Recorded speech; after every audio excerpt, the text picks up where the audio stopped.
Betelgeuse has always caught our eye in the night sky. This huge red star sits on Orion the hunter's shoulder and glows with a reddish color. It's one of the biggest and brightest stars we can see, without a telescope. But Betelgeuse is dying. In 2019, something strange happened. The star suddenly got much dimmer, alarming astronomers worldwide. Many thought it might explode as a supernova, which would light up our skies for weeks. However, by early 2020, Betelgeuse returned to its normal brightness. This event raised many questions.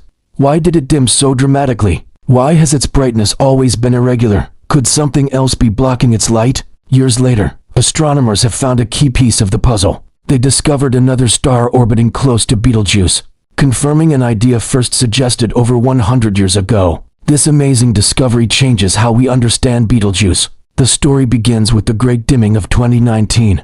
Over several weeks, Betelgeuse's brightness dropped to just 35% of normal.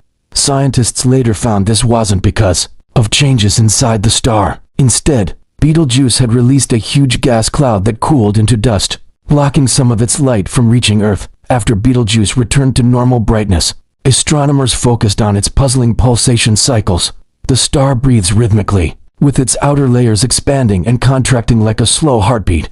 But it doesn't have just one rhythm. It has several overlapping cycles. The main cycle lasts about 400 days, with the star slowly swelling and shrinking due to pressure and temperature changes in its outer layers. But there's another, more mysterious cycle of about 6 years where Betelgeuse subtly brightens and dims. Despite decades of observation, no one knew what caused this longer rhythm. Scientists also noticed changes in Betelgeuse's radial velocity, how fast it moves toward or away from Earth. They measure this using the Doppler shift. When a star moves toward us, its light waves compress and shift toward blue. When moving away, the light stretches and shifts toward red. A star's changing radial velocity often indicates something is orbiting it. When a star has a companion, both orbit around a shared center of mass.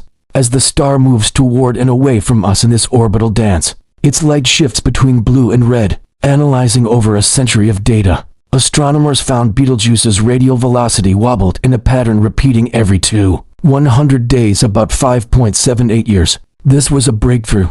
Both Betelgeuse's brightness and its motion changed on the same 6-year cycle. This wasn't coincidence. Something must be orbiting Betelgeuse, affecting both its motion and light. With this evidence, scientists became confident a companion star existed. Another research team suggested this companion might pass through Betelgeuse's extended atmosphere, disturbing the surrounding gas and dust and causing light fluctuations.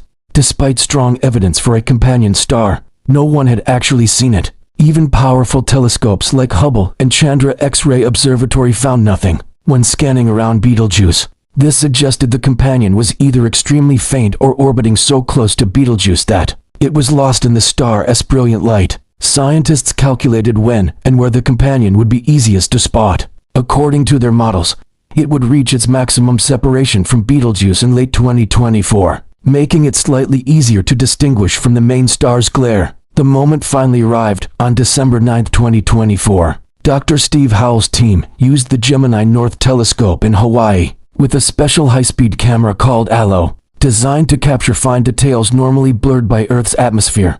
The results were remarkable, just 0.05 arcseconds from Betelgeuse's center, like seeing a human hair from 10 kilometers away. They spotted a tiny, faint point of light. This separation equals about 4 astronomical units, roughly the distance between our Sun and Jupiter. The object was 6 magnitudes dimmer than Betelgeuse, explaining why it remained invisible in earlier images. Most importantly, it appeared exactly where orbital models had predicted. To confirm this wasn't just a background star, researchers compared its position with what would be expected if it were unrelated to Betelgeuse. They checked archival images from 2020. If it were a background star, it should have been visible in a different position then. But it wasn't there at all. The faint source in 2024 appeared exactly where a gravitationally bound companion should be based on the 6-year cycle. Based on its brightness, astronomers estimate the companion has 1 to 1.5 times the Sun's mass. It might be a pre-main sequence star still in early development. Both stars likely formed from the same cloud, but their life stories are completely different. Betelgeuse, originally 15 to 20 times the Sun's mass, evolved quickly and is now near death. Its smaller companion is just beginning its long life. Astronomers named the companion Siwara, meaning her bracelet in Arabic. This fits perfectly with Betelgeuse, which comes from Arabic meaning the hand of Orion, like a bracelet circling a wrist. Siwara orbits closely round the dying giant. Unfortunately, Siwara faces a grim future. Its orbit lies just outside Betelgeuse's outer layers, possibly moving through the giant star's extended atmosphere. Betelgeuse's powerful gravity is likely pulling the smaller star inward. Scientists estimate that, within 10,000 years, very brief in cosmic terms, Siwara could spiral into Betelgeuse completely. The stars might merge just before Betelgeuse explodes as a supernova. This discovery opens new understanding about red supergiant stars. If Betelgeuse's strange behavior is explained by a hidden companion, other red supergiants might have partners too. Antares, another massive red supergiant in Scorpius, shows similar unexplained brightness variations and may now be studied for hidden companions. The Betelgeuse discovery marks a turning point in how astronomers study aging stars, prompting fresh investigation into how stellar companions might be quietly influencing the lives and deaths of giant stars throughout our galaxy.